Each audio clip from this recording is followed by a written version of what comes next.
మీరు ప్రతిరోజు వాడే ఫోన్, ల్యాప్టాప్, ఇయర్ ఫోన్స్ మిమ్మల్ని సైలెంట్‌గా రోగాల బారిన పడేస్తున్నాయని తెలుసా?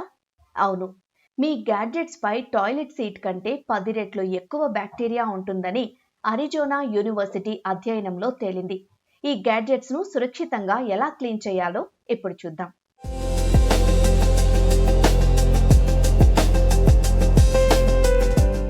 ఏదైనా గ్యాడ్జెట్ క్లీన్ చేసే ముందు పవర్ ఆఫ్ చేయండి. ఎలక్ట్రానిక్ గ్యాడ్జెట్ల క్లీనింగ్‌కు 70% ఐసోప్రొపైల్ ఆల్కహాల్ మాత్రమే ఉత్తమమని యాపిల్, శాంసంగ్ అధికారిక మార్గదర్శకాలు చెబుతున్నాయి.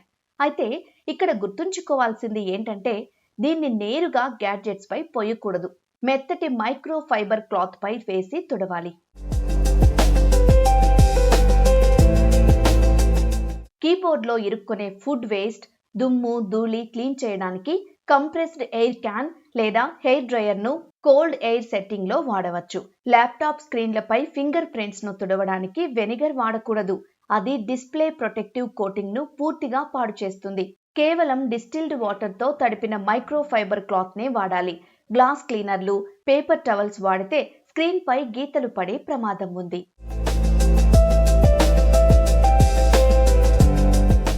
ఇయర్ బడ్స్లో చేరే చెవి గులిమి, స్కిన్ ఆయిల్స్ ఇన్ఫెక్షన్లకు దారితీస్తాయి.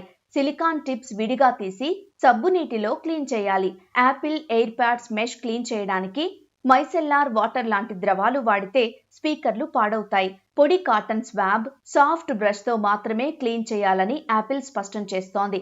జిమ్కి వెళ్లేవారు హెడ్ ఫోన్స్ ప్యాడ్లను వారానికి ఒకసారి సబ్బు నీటిలో తడిపిన క్లాత్తో క్లీన్ చేయడం బెటర్. చివరిగా స్మార్ట్ ఫోన్స్ బయటి వైపు క్లీనింగ్ కు లెన్స్ తుడిచే క్లాత్ వాడడం మంచిది. 70% రబ్బింగ్ ఆల్కహాల్ వాడవచ్చు. బ్లీచ్, హైడ్రోజన్ పెరాక్సైడ్ లాంటి కెమికల్స్ ఫోన్ డిస్ప్లేను దెబ్బతీస్తాయి. వాటిని అస్సలు వాడొద్దని ఫోన్ల తయారీ కంపెనీలు హెచ్చరిస్తున్నాయి.